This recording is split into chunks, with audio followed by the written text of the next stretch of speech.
Alright, cool. So, um, last week, I'm just gonna recover this because I just restarted the recording. Cement, water, hydration, all that kind of stuff we covered last week.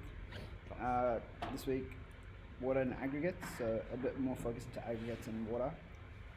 And then later on, I'm going to take a look at fresh and hardened concrete, and properties of that. So to begin off, water.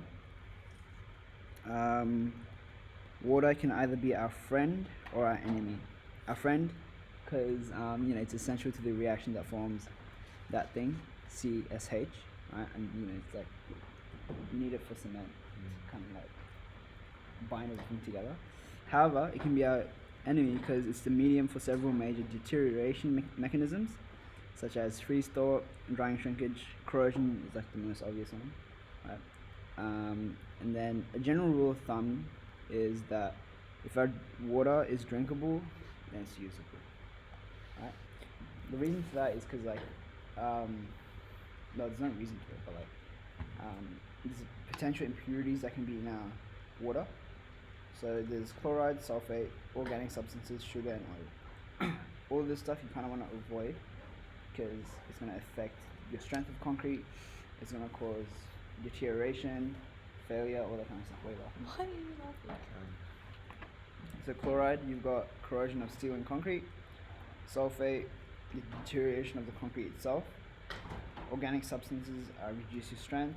Sugar, okay. Yeah, so it retards the setting of cement. And oils is just a general reduction of strength. Right? This is kind of some stuff to keep in mind. There's like some more in-depth explanation of the exercise, but this is pretty much the gist of it. Any questions? Alright, cool.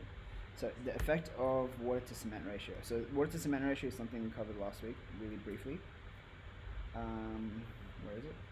Here it is. So it's a mass of water over mass of cement. And so the lower water to cement ratio you have higher strength and durability. Mm-hmm. However, we don't want it doesn't mean the lower you go, the higher it gets.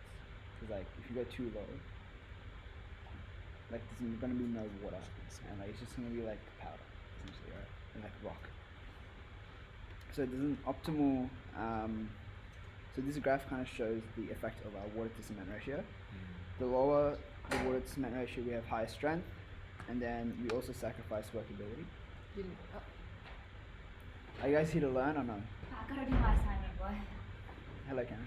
Are you here to learn, Cam? What's up, bro? Oh. I'm here to learn. Hey, man, you're disrupting my lesson. No, I'm just kidding. Where was I? So yeah, lower water to cement ratio. Are you recording this? Yeah. Yeah. You get high strength. As you can see down here, you get high strength. However, you sacrifice workability, which is obviously pretty important. However, if you have too high of a water to cement ratio, your strength decreases, and so does your durability, and it becomes like too liquidy as well.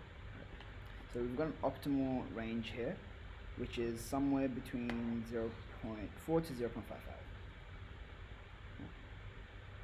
Any questions? What was 0.23? 0.23 was for degree of hydration. Right. So optimal is 0.23. So it was W. Fucking admin. It doesn't. For your degree of hydration, it's a bit different. Water to cement ratio, hydration is a little different. So moving on to aggregates. So aggregates, it influences our costs, strength, durability, as well as workability. Right? So we've got a few. I kind of classified these aggregates into different properties. We've got size, density, and shape.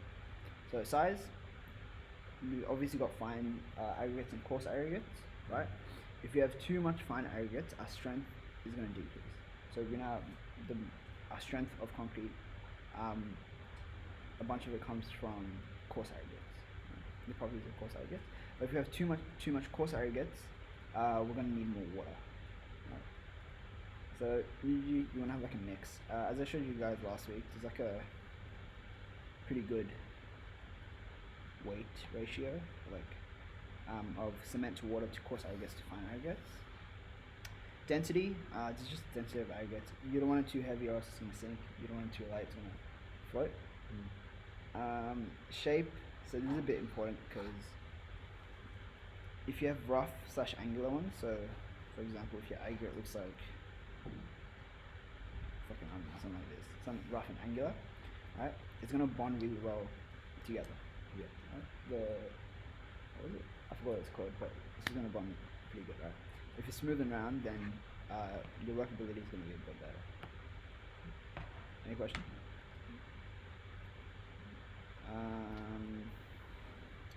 Okay, moisture. So this is our aggregate, right? Different moistures. So we've got oven dry, where there's literally no moisture at all. Air dry, which is like a little bit. Saturated surface dry, which is the internal pores are completely filled with water. However, the external surface carries no free film of water. So the pores inside the aggregates, they're full of water, but the exterior itself is not wet. And then wet just means like it's just hella wet. Yeah. You've got hella water in it. Right? So it's got pores are filled with water as well as the outside exterior is covered in water. So what is optimal? Usually air dry. We don't recommend oven dry because there's a lack of water for hydration. So our workability and our degree of hydration actually decreases in that case. And also it's gonna like suck up more water, so you're gonna need more water essentially. However, we don't want it to be wet either because water is going to be released. So our water to cement ratio as well as the porosity is going to increase. And as you know, as our water to cement ratio increases, the strength is going to decrease if it's too much. Alright, so just going back to this, so if this increases, strength is going to decrease. Question? Lovely. So this is like a bit of a, I took this from Claude, but yeah, it just explains each one of them, but I reckon this diagram kind of covers it pretty well if you're able to understand it. Now, quantifying our aggregate moisture, so something they can ask in the finals, something they most likely will ask is a calculation question. So we've got 3 different quantities, absorption capacity, effective absorption, and surface moisture.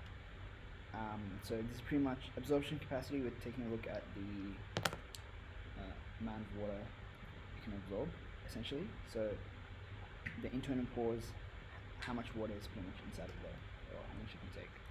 Right. So the amount of water content in this minus the amount of water content, the weight of this minus the weight of this is just going to be that water. Right. Then effective absorption, we're just talking about difference between this and this.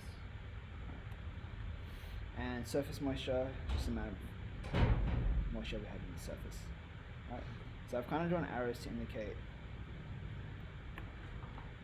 I'll make it a bit more clear.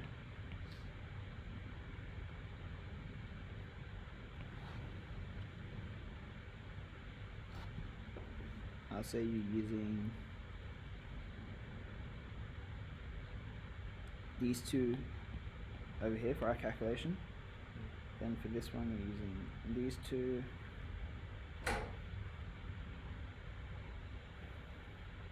And then for this one we're using these two. Does that make sense? Can you see? So we're using this and this for this. We're using this and this for this, and we're using this and this for this. I've also got the subscripts. So OD just means oven dry. SSD means that AD is air dry. Wet is just wet. What is effective absorption measured? No idea. Oh, we just need to know. Nah, effective absorption, I'm pretty sure it's like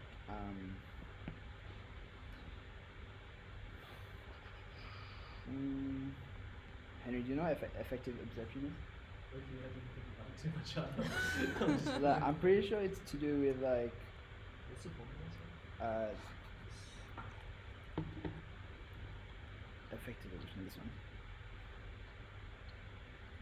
Is it looking at the same sample but just different stages? Or Yeah. okay. So pretty much we're looking at. So these are all like same samples but at different like points in time. Okay. So this is when it's completely oven dried. so it probably starts off here, then the surface gets dried, Right. and after that, so it starts off here. After the surface gets dried, the internal pores start to dry up, and then to get rid of all that water, you're gonna have to oven dry it. Right? I think I might kind of know what it is. Yeah. Is air dry is like a range Yeah. of a moisture that you can have, whereas like oven dry is like a pretty clear point where there's no water left, right? And Yeah. then saturated surface dry is also a pretty clear point, and wet's also a pretty clear point. Mm. So air dry is the only one that's like kind of ambiguous. Mhm. Right. So with the effective absorption, I'm pretty sure it's since it's measuring between like the second and the third pictures, basically. Yeah. You're like removing the like variance a little bit, if that makes sense, from air dry being like an ambiguous point. I don't know if that makes sense. So if it's like, if this third one is like, I don't know, like 100 kilograms, and then air dry is like 75, you like remove that part and divide by the third one. I don't know. Yeah. It's kind of shit explanation. I'm thinking effective absorption. Fuck, I'll be honest, you don't need to know. Yeah, you don't, You I've don't never seen need a to question know. with it before. You don't need to know. Just plug in the formula if you see a Yeah, question. like, it's Okay. literally not that important at all. It's just like look at the formula, That's chuck right. it in. That's right. Aggregate grading, I don't really put too much notes on this because, again, I don't think it's too important. The main thing I like from my notes is that the better packed it is, the less water is required. So, yeah, I don't even know what this diagram actually is. Over here, there's like different sieve sizes. So, oh, have you done soils? Yeah. Have you done sieve analysis? Yeah. You haven't done soils, but you'll do it this year. I'll do it again with you. Oh shit. Yeah. Oh man. Oh, like this. It's got like it's got like holes and like, fuck, you've probably seen it on Instagram, like rules or some shit. You play scoring, you play like, you like put your aggregates on it, Yeah. and then like when you shake it, It's something. yeah, it's like I think seed, it yeah, was. and it like goes through, and whatever's left behind, it's like, bigger. The big, yeah. Yeah, exactly. I know what you mean. I know what you so yeah, it gets graded like that. So you can call it either fine aggregates or coarse aggregates. mean. Okay. It's quite tough. Yeah, but fucking scrolling videos, you probably find it. What's your homework to that? Yeah, fuck that. Keep scrolling until you find it. So, yeah. Do that for a long time. That's pretty much water and aggregates. It's a pretty small topic. Not really anything too important aside from this. You'll definitely see a question on it. Okay, this again, it's a bit messy because I was doing this at like 3 a.m. But I guess I'll go through workability, which is really, really important. I'll touch on this and cracking. I don't know. I'll go through that as well. It's to do with curing and stuff. I've got it down here somewhere. Yeah. Okay, cool. So workability. I was gonna write proper notes for this guy, Seeds, because I was watching the game. Workability. There's two components to it. Two main things that we're gonna have to worry about: consistency, which is also known as slump, and I'm not sure if you've heard of it. There's something called the slump test. Yeah. Right?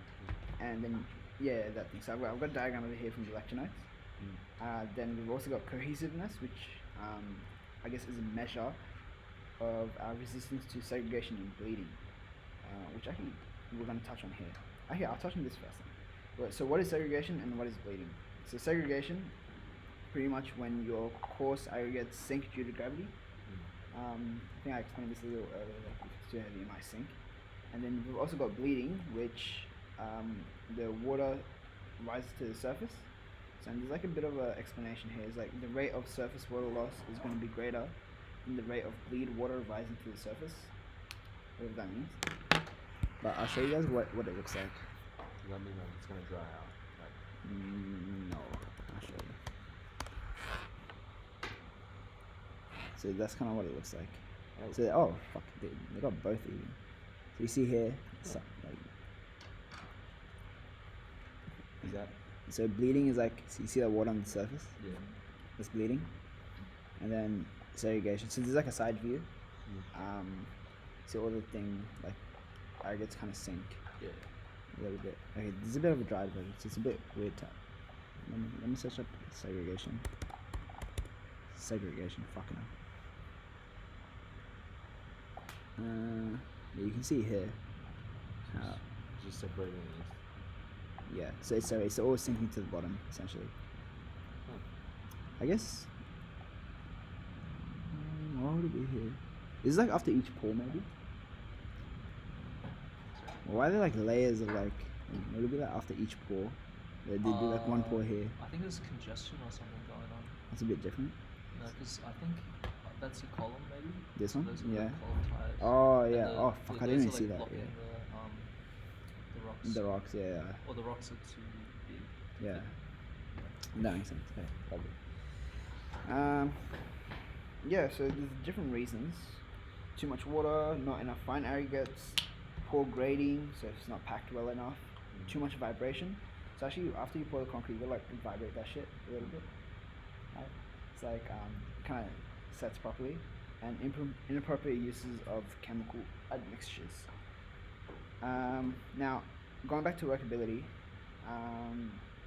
essentially it's controlled by, as we already know, our water to cement ratio, our cement paste, aggregate grading, cement characteristics, as well as chemical admixtures, which I'll cover next week. But I'll quickly cover the slump test. So the way this works, you got like, I'll just pull up a thing on slump test.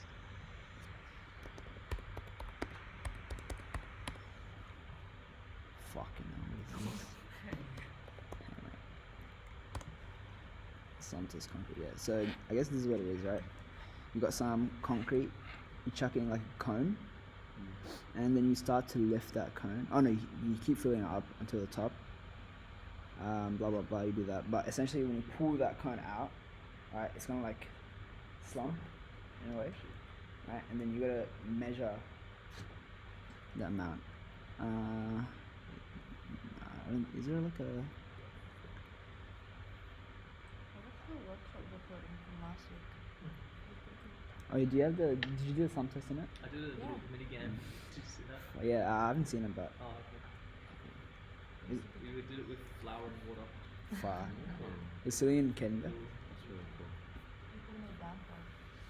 Yeah, we could have. Hey, do you wanna explain this Spread thing? out.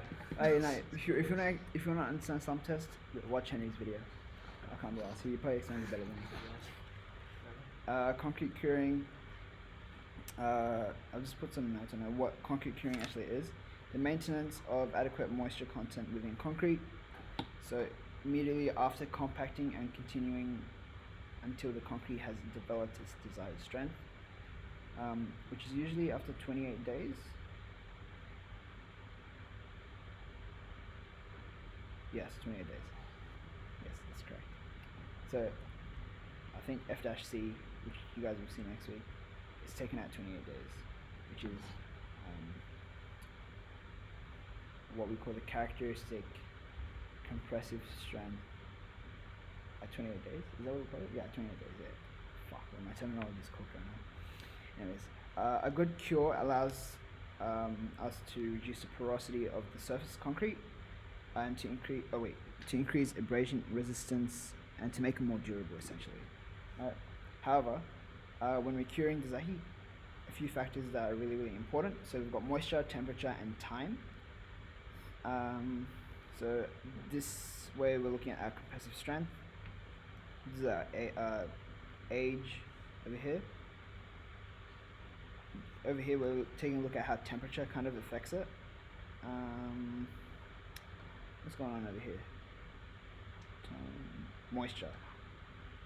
So if it's in the air entire time, there should be a more detailed diagram. I don't know where I got this diagram from. Sorry. Let me check.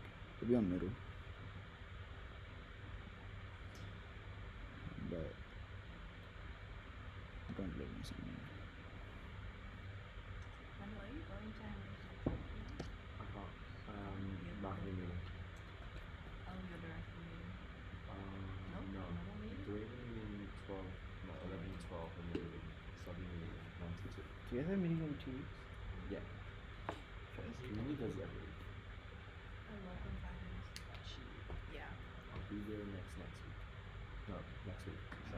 Wait, is this stuff even important? Is this stuff even important? It's kind of like context. Depends what you consider important, you know. Can I ask a question on this? that's what I. In That's what, finals, maybe not, but in the weekly quizzes, I can't remember what's called.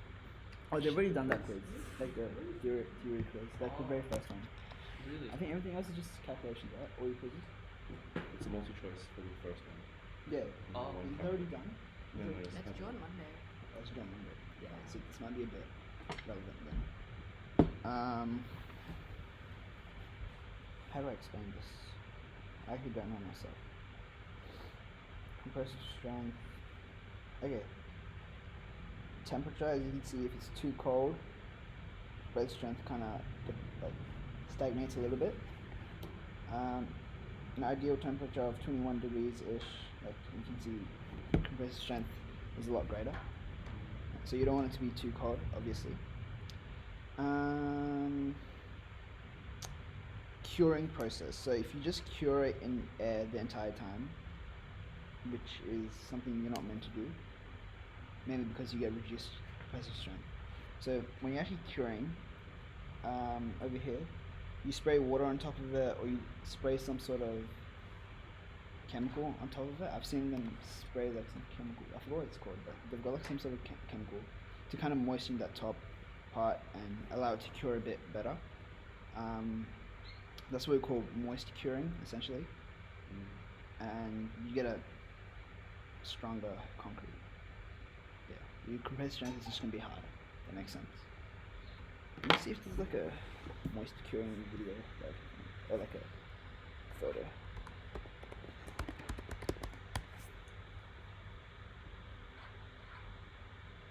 Oh yeah, here it is.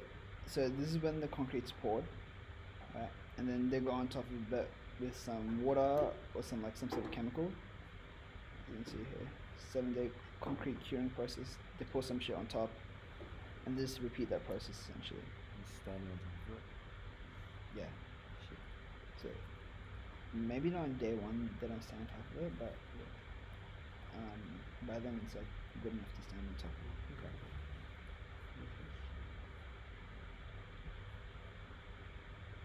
There's actually different methods as well. There's water curing, moisture retaining covers, and there's compounds as well. Hello. You guys at transport. Alright, cool. There's not really much else to talk about curing. Oh, is this week 1 and 2 stuff? I recognize that graph. Week 2 stuff. I recognize that graph. Fuck, I literally Week hate 2. this stuff. It's week 2. No, you said it right. Yeah, no, but I just hate it so much. Okay. Let's lock in. No, I'm just I just don't like it. It feels like some He hates design chemistry. bullshit, but I would love it. Okay, anyways. Hardened concrete, this stuff I look at copy you notes, I'll be honest. Okay. So pretty much the apparatus, I don't have a photo of it, but this is what it looks like. And you've got like your concrete cylinder over here. So imagine this is a concrete cylinder, and there's going to be like something compressing it together, right? Forced from top and bottom, the machine. And pretty much what you'll see if you if you draw out the stress strain diagram, so this is our strain stress diagram, it'll follow this sort of shape. Right? So you get out, mate. Sorry. So it follows this kind of shape, right? The significance of this graph is the slope of this part over here, which is linear. The slope of that linear part, if you remember from materials, is our elastic modulus of concrete, and our peak over here is our compressive strength that we take for concrete. That's how we measure the compressive strength. However, if you want to measure the tensile strength, there's 3 different methods. There's a direct way to do it, which is accurate. However, it's really hard to perform. Main reason is, like, if you think about it, if you want to pull on this, right? So the apparatus itself, so this is the cylinder. It's got like 2 plates here and here. That's pulling on that concrete. If you really think about it, how's it going to grip onto the concrete and like pull it? But it's not like it's got hooks going like this. It's really hard to perform. It's a bit weird. and also poor repeatability as well as being dangerous. Poor repeatability because like you just get fucked, right? Essentially, right? when you put it on it, it's just fully cooked, and it's also a bit dangerous because there's like shadows everywhere and stuff. What else? It's a diagram. Yeah, that's incredible. Yeah, okay, sorry, I forgot to insert my diagram here. I don't have the diagram actually, but I'll search it up. Splitting tensor string. Okay, so this is like what the apparatus looks like. Let's pull this up. I'll pull this John out. Oh wait, hold on. There's the here it is. So this is the compressive thing as well as the diagram of the apparatus essentially. A bit better than mine. Oh, actually something more a bit important as well that I forgot to cover. It's fucking lag. Here it is. The strength. It's the force that's actually acting on it. So P. You also got to take the cross-sectional area of the cylinder itself, which we call A0. A0, and then that, I guess, wait, let me go back to this. The F-C, the strength, is determined by P max on A, because it's just a formula. Do you guys know the formula? For pressure? Yeah. Yeah? You know, from what? You just know. Yeah, no. Just testing you. Checking if you know it. Do you know it, Jen? I don't know. Shit. They're not gonna ask Do you I like know anything. All you gotta know, F-C is the compressive strength. What's FC? FC. Oh, sorry. FC is the compressive strength. F-C is a bit different. That's the characteristic compressive strength. I'll cover that next week. Okay. Hold on. Yeah, haven't you been going to lecture? Not the last one. I see. This is the compressive strength after like it gets crushed. Right. Oh yeah, hold on. Here it is. So the ends are restrained, right? Just does that shit, right? Yeah. And then when we're looking at tension, I see here it is. These are three different tests. So the splitting strength. No, I'll explain this one first. This one is like trying to go like right here. It's a bit hard if you can imagine. See, they got to actually bond it together using epoxy. Like it's hella weird. Like you can do it this way, but like the problem with that is before the concrete actually experiences any tensile cracks, like before it fails in tension, it's gonna crush first, like due to like this exterior thing, which is not ideal. Okay, this is a splitting strength apparatus. So you've got like your cylinder here, and then I'm pretty sure they've got like a little they've got like a load acting on top like this, and like which causes it to split down the middle. That actually helps us come up with this formula here. So this is what we call splitting strength, FT, 2000 P max over pi dl. I don't know where the 2000 comes from, I'll be honest. Pi dl is our circumference, right? It's around the outside. Yeah. Like, you know what? I'm not gonna analyze this formula because I've never used it in my life. Right. But the Is it on the formula sheet? is it on the formula sheet. What formula sheet? Concrete formula sheet. Yeah. Oh no, you don't get any of this stuff. Oh. Just tell you what F-2 is in questions. Yeah, there's like you actually have to really calculate it yourself. Like at all. This is like all theory. If you need FC or F-C, FCDF, whatever, they'll give it to you. Okay, so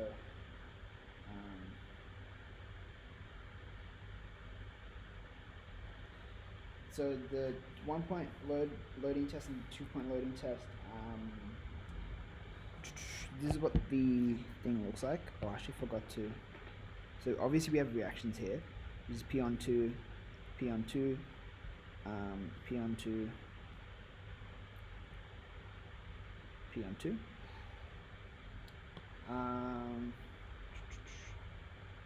I can show you guys how they figured out. So what we're calculating here is our stress, our maximum stress, which is our flexural tensile strength in MPa. Alright, so this is an MPa.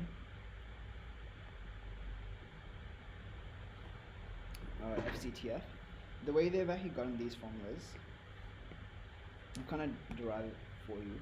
So from our force body diagram, I'm going to sketch like a bending moment diagram. So the bending moment diagram looks something like this. Will you guys be here in like 15-ish minutes? We'll probably be here. Okay, we'll talk to everybody. Okay, all good. So this is what the bending moment diagram looks like.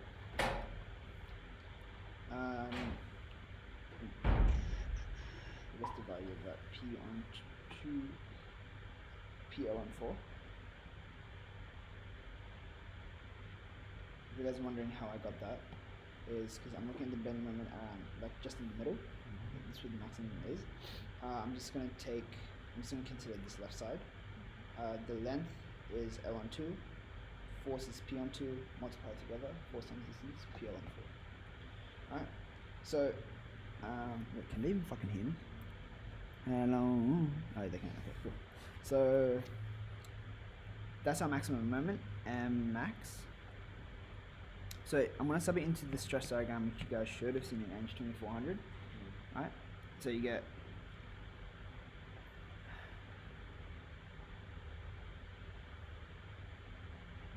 PL on 4 times wide bar, which is L on 2.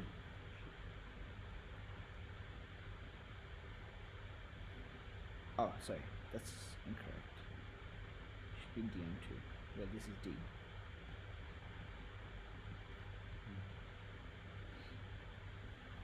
Yeah, and then IX for, because our cross section, sorry, I should have said this.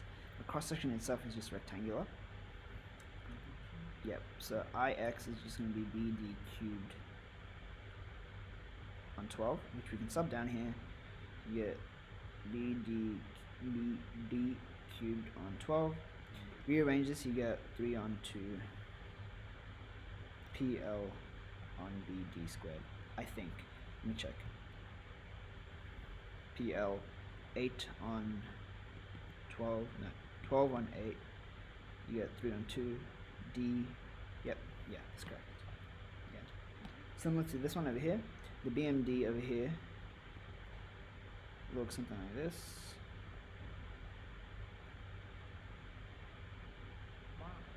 For this diagram. Yeah. No idea what that value is. L on 3, so the distance between here and here is L on 3, so I should have specified this. I was in this on the train. So it should just be PL on 6, which doesn't make sense. So similarly, so this is my M max. I want to do the same thing. It's going to be PL on 6 times D on 2 over BD cubed on 12. So which you just get to be 12 on 12, so you get PL on BD squared. Make sense? That's the derivation of it. Obviously, you don't have to derive it either. In fact, I don't think they'll even ask you a question in these formulas, but just in case, and just for your understanding of how these different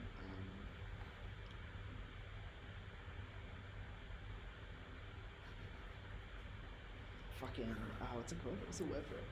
Different tests are set up.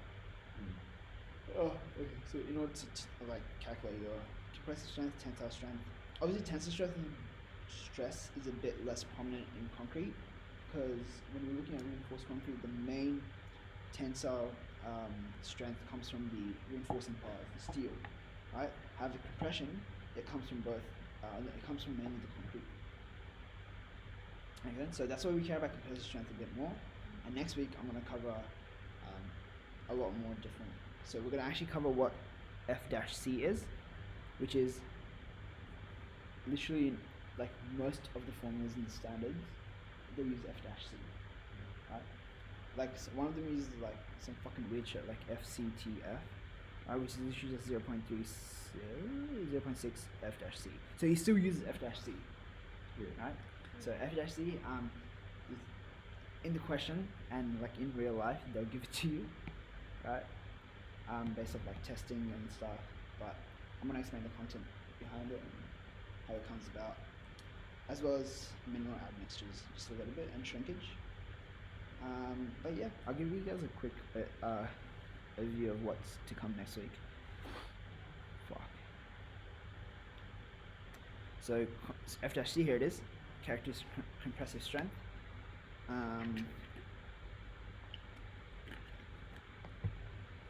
Tension, and again, it's not really that important. Oh, actually, it's important for steel. Oops. So I already talked about the uniaxial tensile strength. This is the direct one, the one that like the thing just gets fucked, right? Yeah, that one. Yeah, you spread them open, right? This one again, we just covered this one as well. Splitting and flexural. Oh, actually, one thing I wanted to really quickly cover. The flexural tensile strength actually calculates a higher FCTF, higher tensile strength compared to our direct one. So this one's the most accurate. So this one's a bit inaccurate, but it calculates something that's higher. Okay. So that's why I think the formula was that this something that's higher. What is FCTF? Oh yeah, the F just stands for flexural. So CT is just concrete tensile, and then F is just flexural strength. So for example, this is just compressive. This one would be FCT, or maybe just FT even. So like this one is just FT. Yeah. So we're gonna cover different bars. So we're gonna actually look into steel a bit further now next week. The steel that's used in concrete, elastic modulus, what it is, the bars, load paths. What the fuck? When did we do load paths in this course? Yeah. Okay. I'll explain. It's not really that important, but I'll explain it. And the actual design process, what it actually looks like. All this stuff. So, oh shit. So these are all like I've already explained this in my crash course, so I'm not gonna explain it again.